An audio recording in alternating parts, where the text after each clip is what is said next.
Excellence, Monsieur le gouverneur de la province du Sud Kivu, représenté par Monsieur le ministre de la Justice, Monsieur le chef de bureau de l'UNICEF ou son délégué, au nom des enfants de Bukavu dont nous avons mandat de parler en leur nom, je voudrais d'abord remercier le gouvernement pour la bonne organisation de cette revue de performance dont le comité d'enfants a eu l'honneur de prendre une part très active du début à la fin.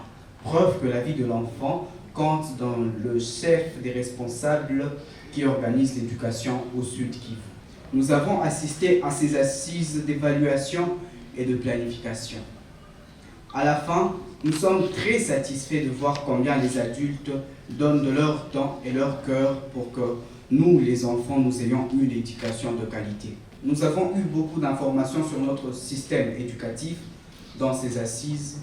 Nous avons constaté plusieurs défis auxquels le gouvernement et ses partenaires font face pour notre éducation.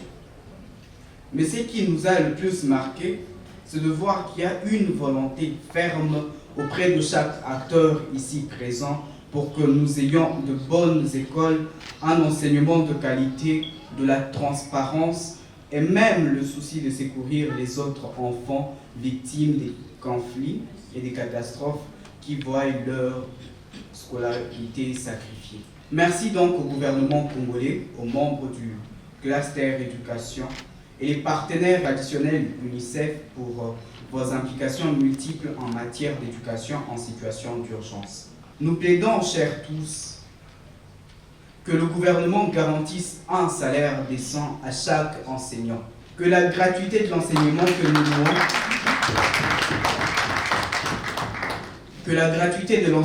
nous louons, soit accompagnée des mesures adéquates, sinon nos petits frères et petites sœurs de l'école primaire ne font pas mieux d'assimiler la matière dans les classes pléthoriques.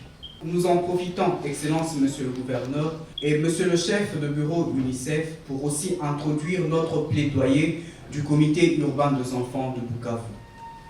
Il s'agit d'une structure des enfants parlementaires initiée par arrêté ministériel au niveau national en remplacement de parlement d'enfants en province.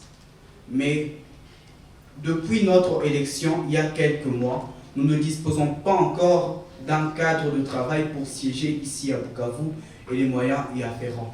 Nous remercions jusque-là la division du genre famille et enfants qui nous oriente, mais aussi un média en ligne pour les enfants dénommé Watoto News du réseau de journalistes Amis de l'enfant qui nous donne la possibilité de nous exprimer et défendre les intérêts des enfants. Mais c'est insuffisant. Les enfants parlementaires de Bukavu ont besoin de l'accompagnement du gouvernement et de ses partenaires. Nous aimerions par exemple faire la restitution de cette revue aux 33 enfants parlementaires élus à Ibanda, Kadutu et Bagira, mais il faut un cadre, Excellence, Monsieur le gouverneur, ici représenté.